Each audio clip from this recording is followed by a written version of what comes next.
too long in this place. That bright smile long gone been replaced. From ear to ear, I see that fear in your face. Tell me when the last time you felt safe, cause there's some evil people in the streets. Evil at your front door, creeping while you sleep. It's time to raise up, show that evil we ain't weak. We don't turn the other cheek, I can show you how to be strong. Come on, follow me. Heard you looking for a hero. Well, look up. No more running from the bad guy. I'ma stare him in the eye like, what's up? I know the journey got hard for a minute, but I ain't giving this up.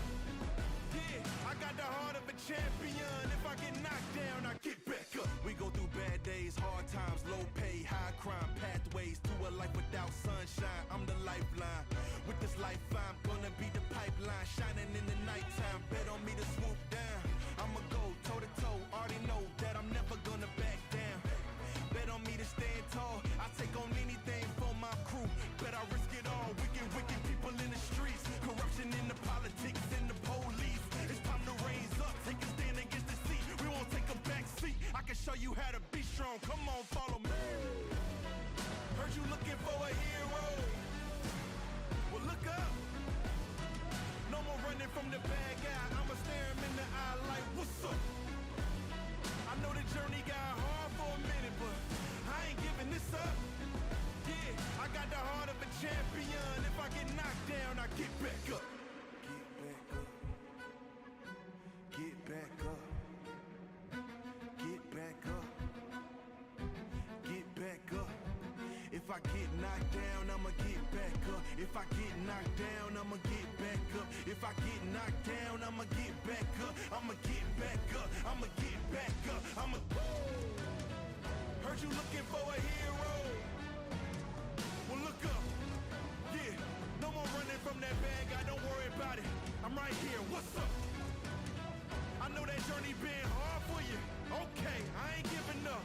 We ain't giving up. I got the heart of a champion. If I get knocked down, I get back up. Well, hello everyone. Welcome to Online with us for our segment today on home defense, continuing our conversation from our EMP from a few weeks ago. Online with me today is David. Say hello, David. Hey, hello everybody. How you doing? What's going on, Jamie? Hey, what's going on with you, man? Same old. Been a couple weeks. Good things happening. So absolutely. How's the weather there? Still cloudy? Still rainy? Not bad. No, it's nice. It's clear. It's a little chilly, but manageable. Good. We got snow up here, as you asked a few days ago. Of course. Got about a foot of snow on the ground and enjoying the snow. It's cold today, though. Woke up this morning, it was about -2 on the thermometer. So, ouch. Yeah. Ouch. Had the wood stove rocking last night. Yeah, it's pretty cold here, but not cold enough to need like a double layer on. So kind of liking it. Well, welcome everybody. Tonight's going to be covering home defense, how to protect your home in an event of a grid down type of situation. We've talked a lot about EMP events and natural causes that could take out the power grid. We've also discussed man-made type of events that could take out the power grid. And some of you have also participated in my home invasion seminar. So we're not going to go over home invasion. We're going to go over what you should prepare to do with your home now to be able to protect against something happening if the grid goes down. So without further ado, we're going to get started, but I want to let everyone know that we're going to be starting here for about the next 30 minutes or so, and then we're going to be heading over to the after party on our website. Now, you need to be a site member in order to participate in the after party. It's free and it's easy to sign up. Just head over to t4survival.com. Click on the link at the top to become a site member. It will come through my computer here in a pending status. I'll approve you, and then you'll be able to join us in the after party because there's a lot of content that we want to cover that we can't go over on our social media channels on YouTube and Facebook because of the censorship, and we'll basically get our channel taken offline. We don't want that to happen. So if you have questions for us, you could type them in the comments. If there's something that you type that we can't go over live, we will cover in the after party. So feel free to put those questions and comments in as we're moving along. And you guys are the co-hosts. So please put as many questions in as you like. Ask us anything as we're going through the segment tonight. And we'll talk more about the after party and getting signed up on the website before we head on over there. So Let's get started. So I kind of came up with a list of things you need to do to prepare your home in the event of someone trying to get on your property or gain entry to your home when you don't have power. And one of the biggest things is just basic common things of securing your entry into your home, such as making sure you have a solid core door. Making sure that the door is not easily, being able to be gain entry and kicked in. So some of those important things are going to be a high quality, heavy duty deadbolt lock with a 1-inch throw bolt. So make sure that it has that 1 inch. A lot of the more expensive ones aren't going to be as heavy duty. They could break easier, and they're not going to have the throw that you want. So you want a 1-inch throw with your deadbolt. A quality heavy duty knob and lock set with dead latch mechanism. Now, a lot of people have gone to these electronic doorknobs. Do you have one, David? Do you have one of those electronic doorknobs? I have an electronic internal, not external. Okay. So I have one door entering into my kitchen. It's from And the garage, so and not it's accessible to exterior. battery It is. operated? Yeah, battery Okay. with a backup, Okay. key backup. So those are great to be able to type in a code and be able to gain entry into your home. A lot of people have them in the exterior of their homes right now.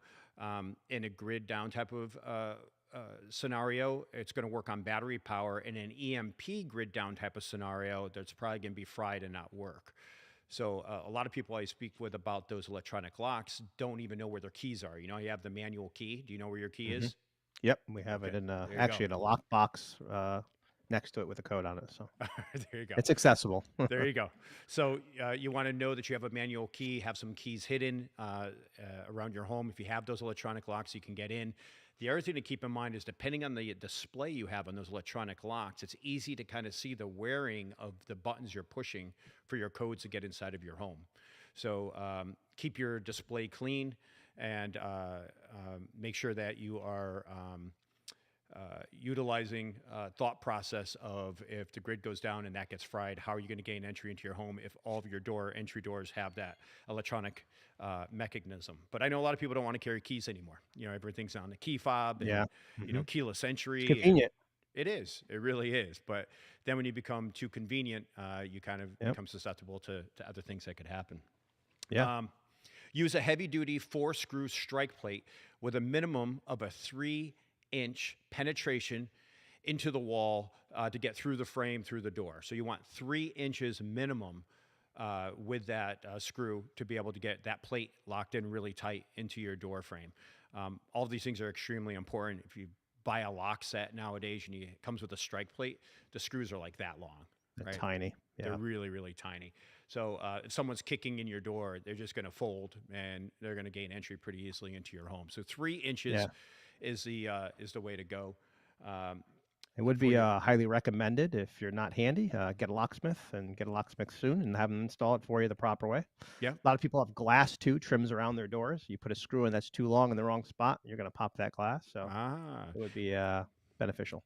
and the other part you just brought up, David, is that if someone breaks the window on that door, can they reach through to unlock the door from the inside? A lot of people have those the glass Yeah. that covers 3/4 of the door or half the door or even the full door. So Yeah. now if someone kicks that glass in or breaks it, they can reach right in and unlock. So Yeah. You could always have a secondary latching system as well, at the top and the bottom. that can't be reached, right? That can't exactly. Yep. Right. Make sure that if that window was broken, can they reach their hand in and not get to that secondary latching or lock system is going to be something to consider.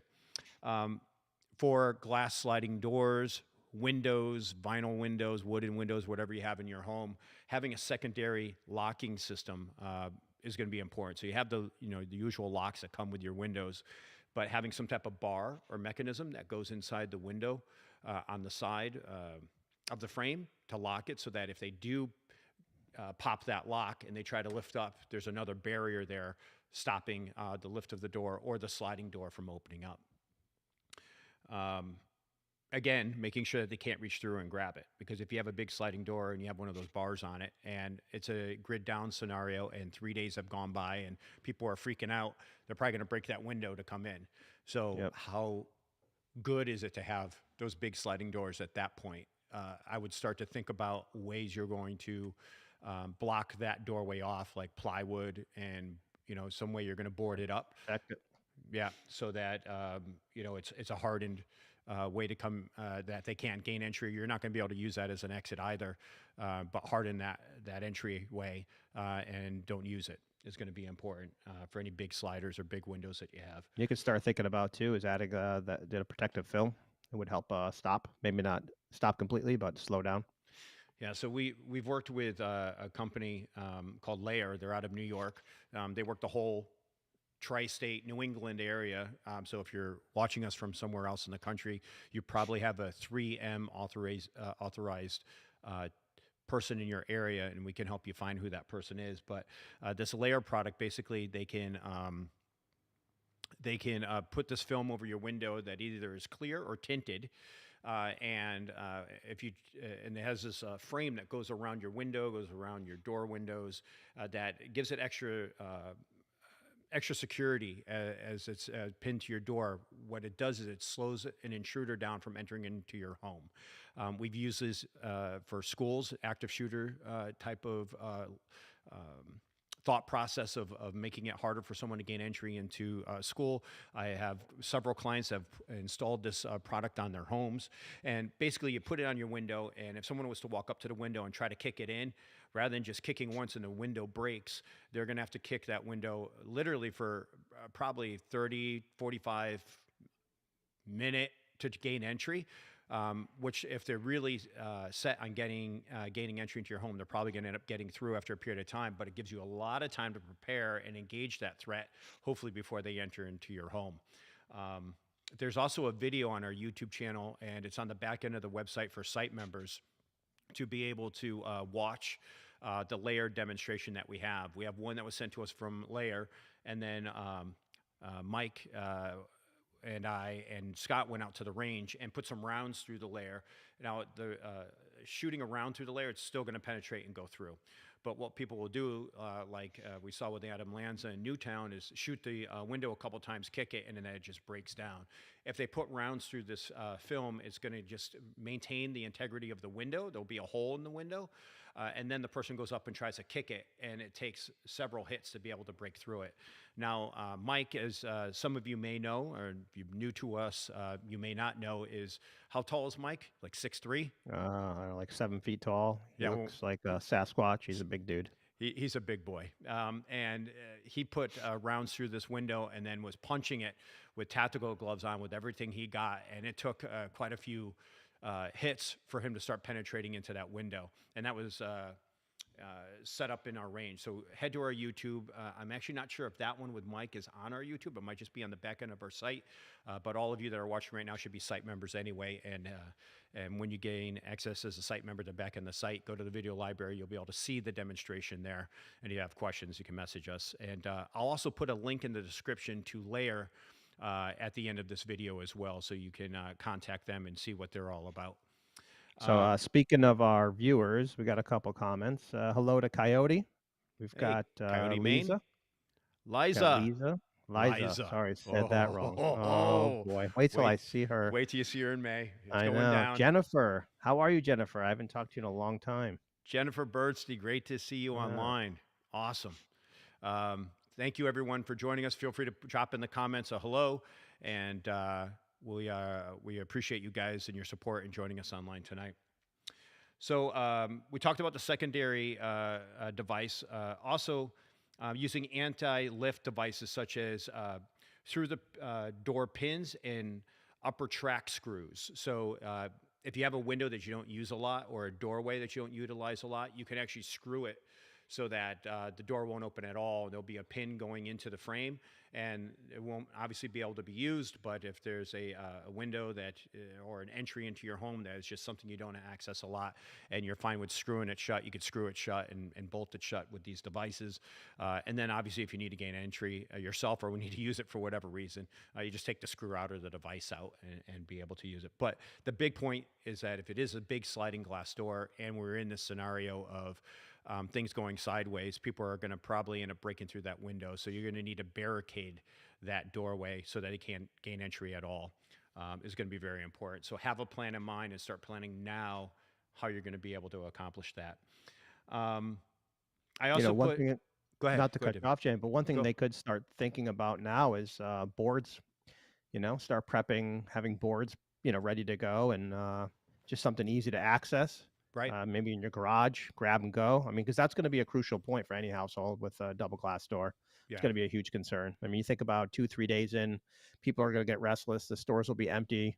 About a week in, we're going to all be really scrambling and looking for food because you know, most people are going to run out almost Yep. right away. Yeah.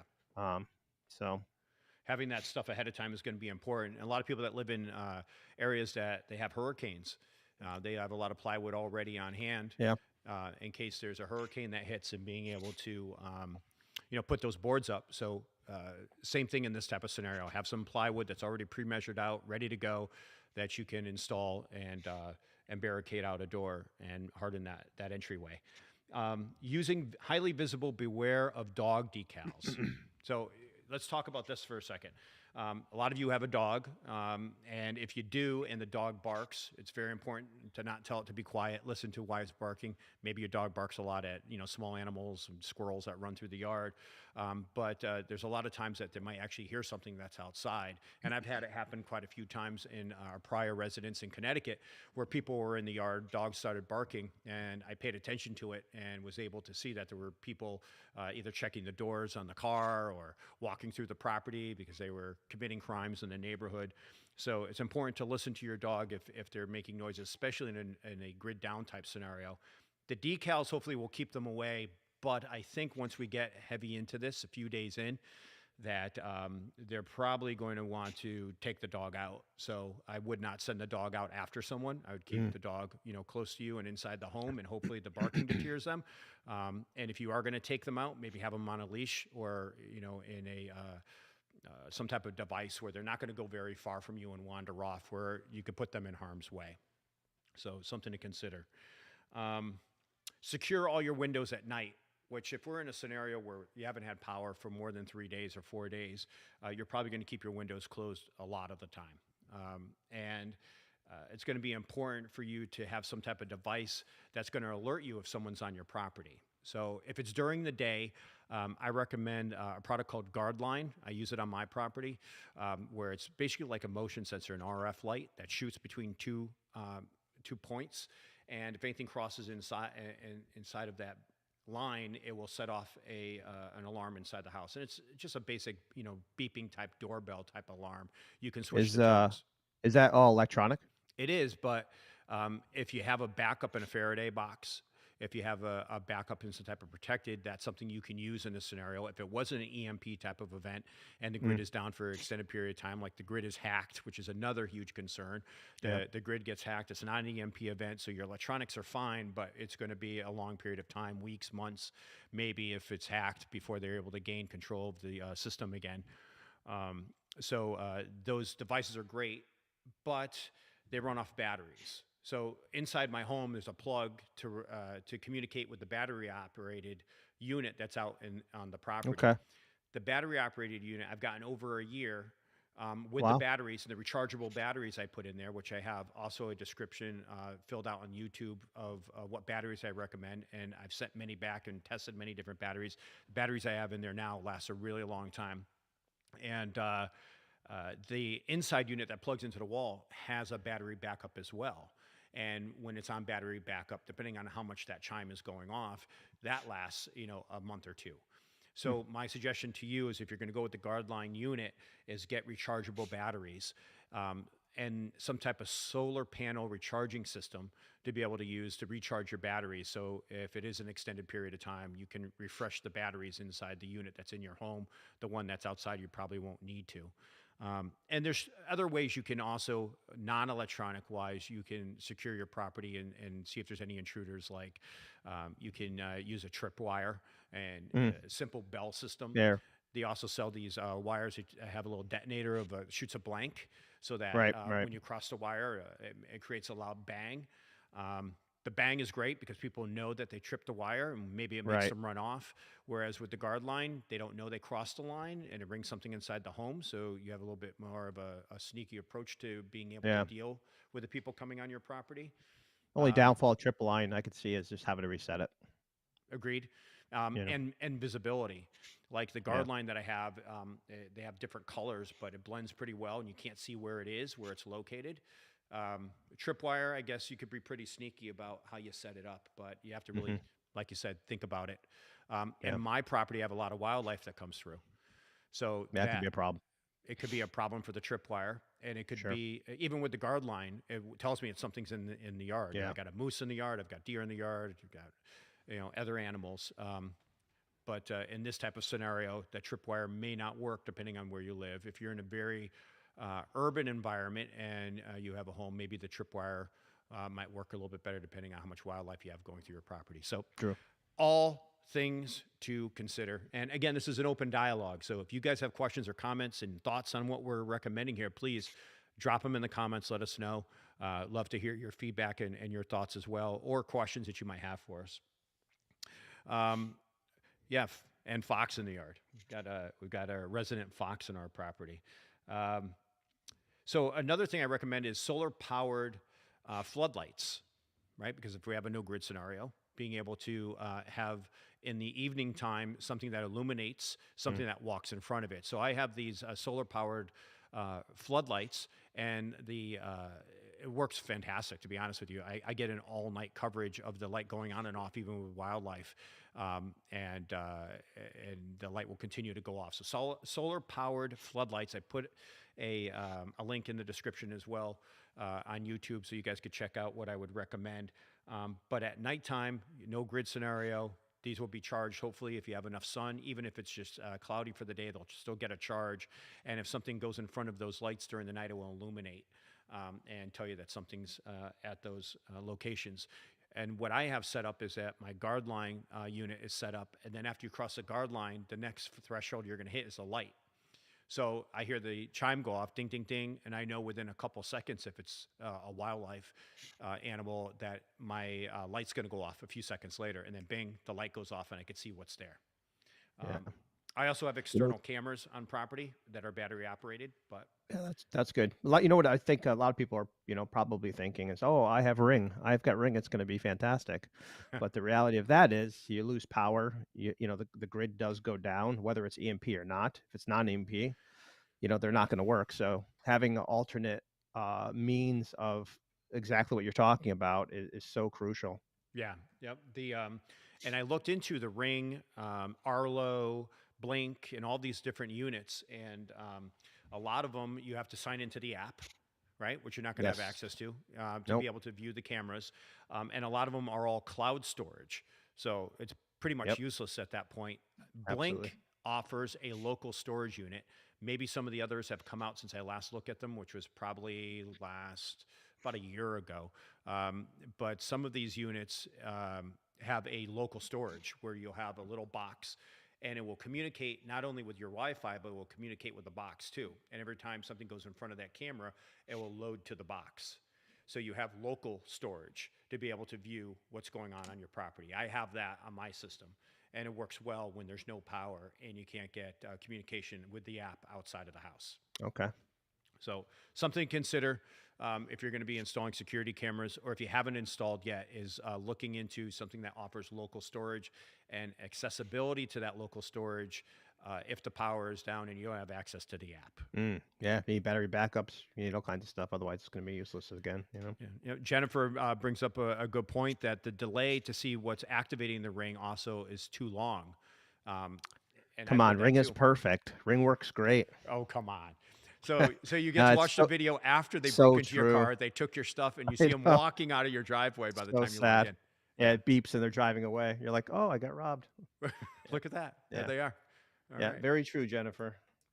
So I know that on our system that we have, it's pretty quick on the alert and being able to log in, but I know everyone probably has a different experience, and I think it helps because I think my phone logs in locally before it goes to the actual cloud to see what's on What- my camera. Are you talking about Ring?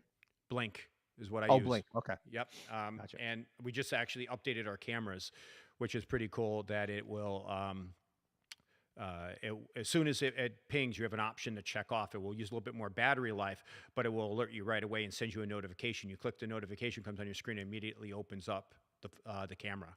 And again, it will grab locally if I'm connected locally to the box. So if I'm home and I'm inside my house and the camera goes off, I will connect to that local storage box and give me a signal of what's going on the camera without having to go to the app.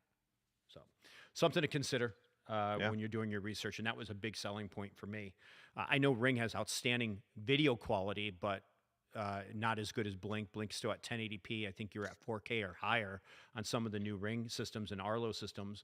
But if you're not getting the alert until later and it takes too much time to log in or you can't access it through the app when you have a power outage, I guess what good is it? So I went with a lower res to be able to have quicker access and obviously the local storage.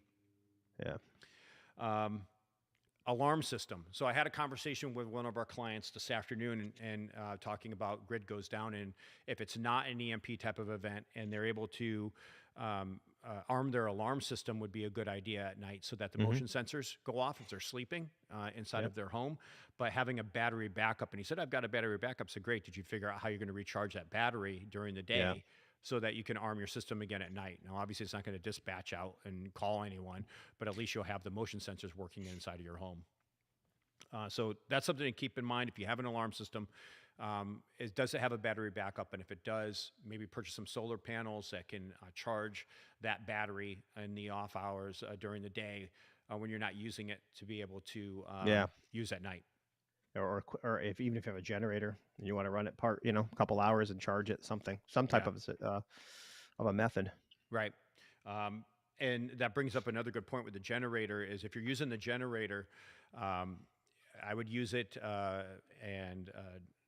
sparingly, right? Make it last as long as you possibly can. 15 minutes in the morning, 15 minutes in the afternoon, and then maybe be done with it for the night, because after a couple of days, you're going to become a target. They're going to hear that generator running. They're probably going to be listening to where the generators are running, and make sure your generator is secured so it can't be stolen on you in the middle of the night if it's outside. Chain it down. Right? Bring it in, chain it down once it's inside.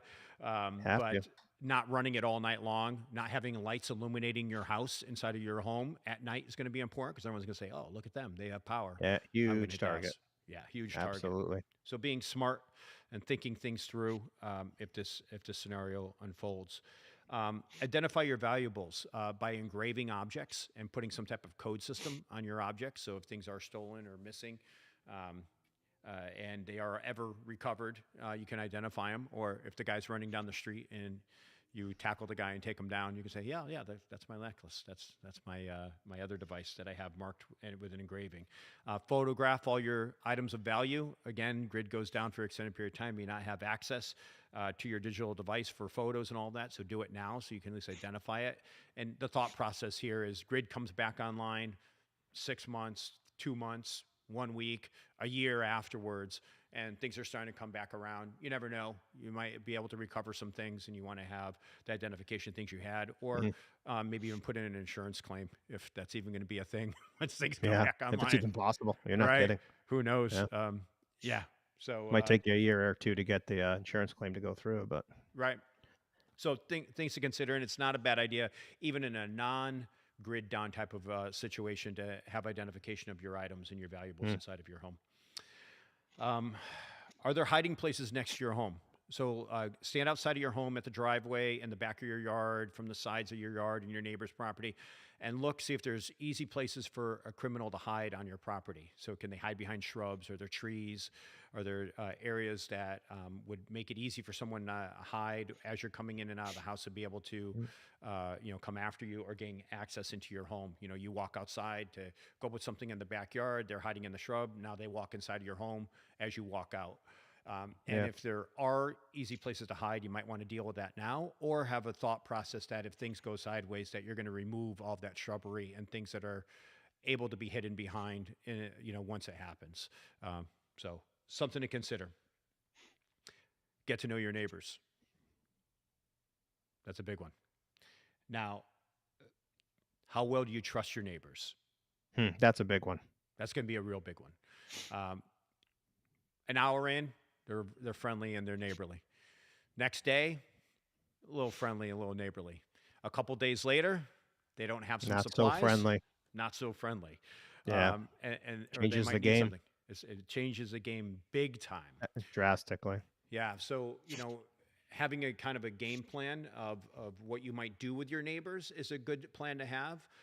But I wouldn't tell them everything you have planned and things you have in place in Mm. case an event happens, as trustworthy as you hope So they are. maybe don't talk about food if you have food. Don't talk about tools that you might have in your home. Yes.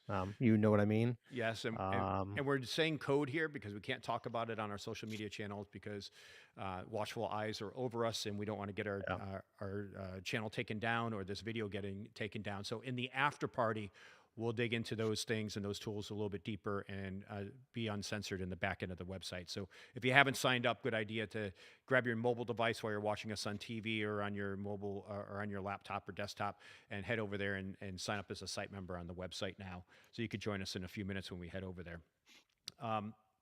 Biggest thing, David, is practice a family plan. Big Um, time. and have a sit down meeting with your family members. And you should do it quarterly of what to do if X happens. Someone's not home, something happens. What's their responsibility? What are they supposed to do? Have a plan of how you're going to get home. Are you going to walk? Are you going to ride a bike? What's your route? How are you going to get there if you're not at home? And what are the responsibilities of the person that's at home to start putting in place if this scenario starts to unfold? Yeah. Also, Is there go ahead. What were you going to say? No, I was just going to say that this is such a big topic that it's not something you can wait on. Like this has to happen now. Yeah. While it's calm, cool, everyone's paying attention, everybody knows their parts. Right. Jamie's made some good points. Like, what does everybody do? What if you have to evacuate your house? Does everybody in your home know where they're going? How Right. many evacuation points do you have? And how are you going to get there? Exactly, because 90% of the time, I mean, if something really bad happens, roads are going to be clogged. I mean, look at the highways now during rush hour traffic. You're going to Right. be on foot more than likely. The roads up What here route are are you going to take? insane during rush I hour. can admit. Yeah.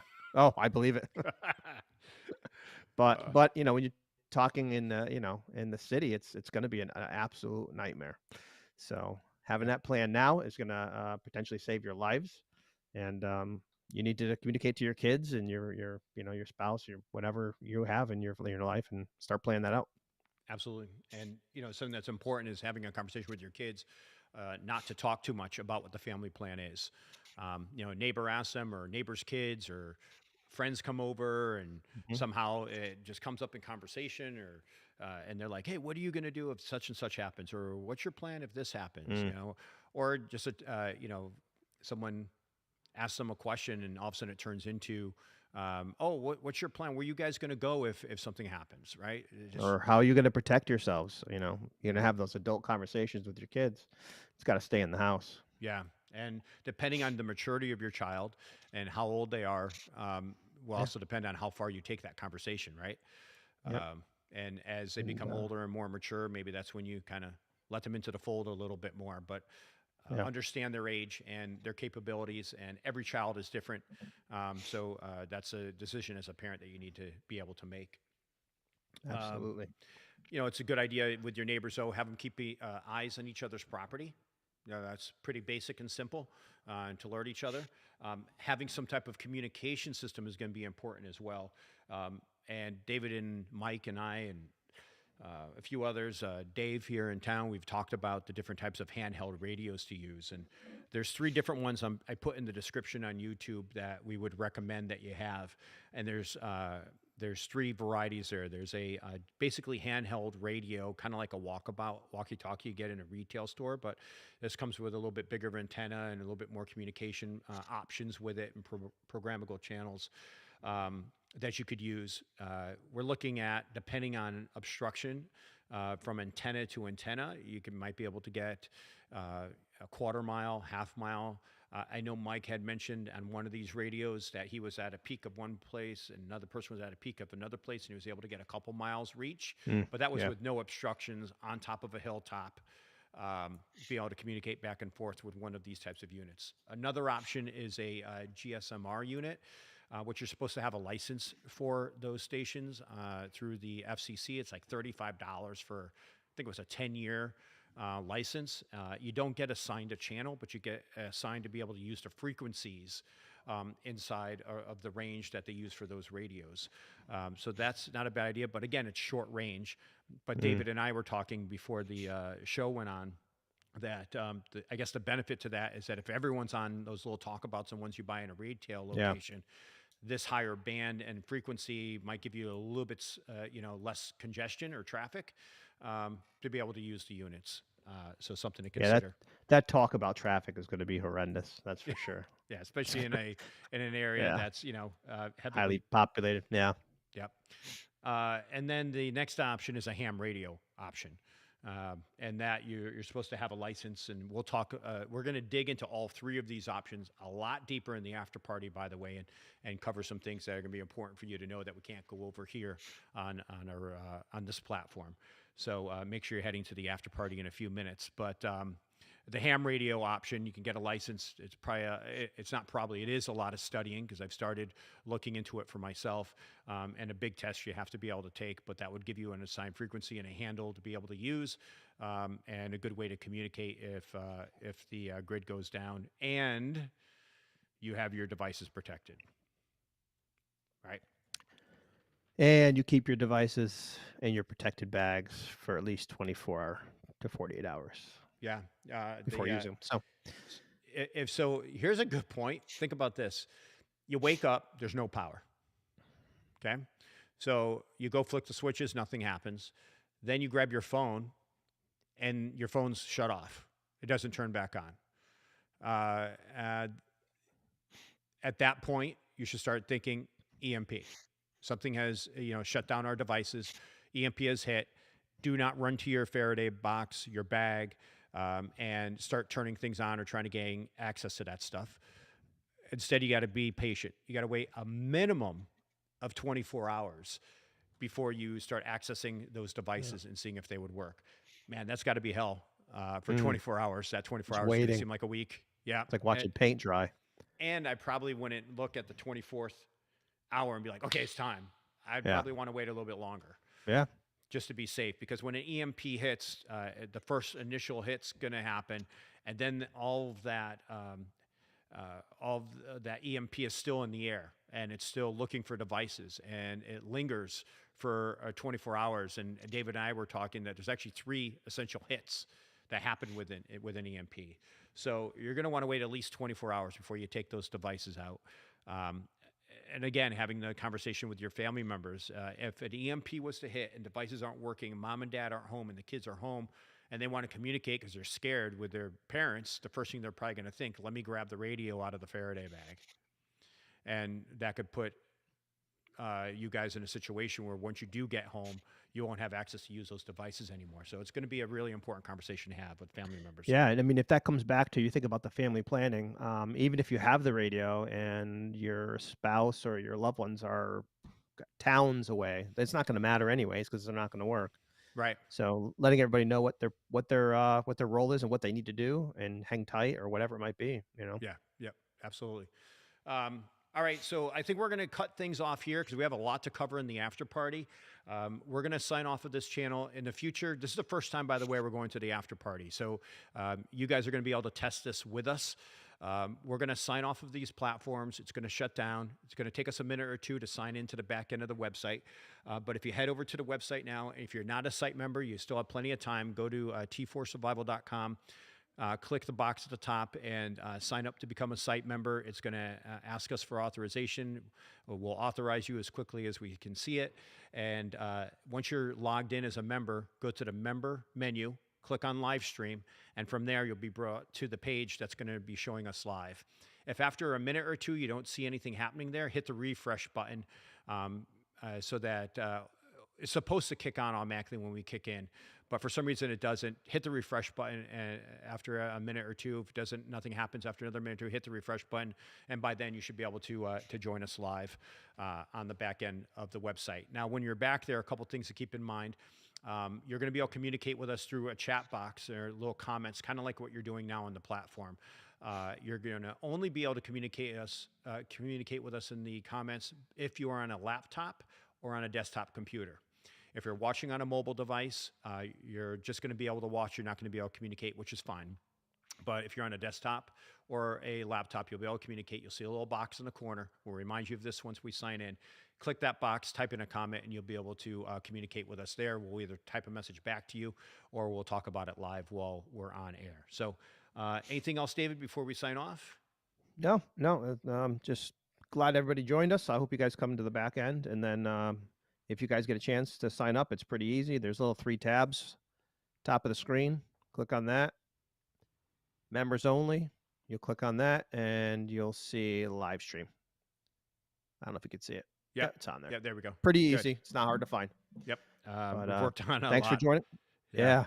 And if you're watching this on YouTube, you're watching the replay, please hit the like button, subscribe to our channel so you can get some more content, and make sure to sign up as a member on our site as well. Yeah, throw some comments as well below in the captions and let us know what you want us to talk about and cover, and we'll be happy to do that. Absolutely. Thanks, everyone, for watching. We'll see you on the back of the website in a few minutes. Bye, everyone. Take care.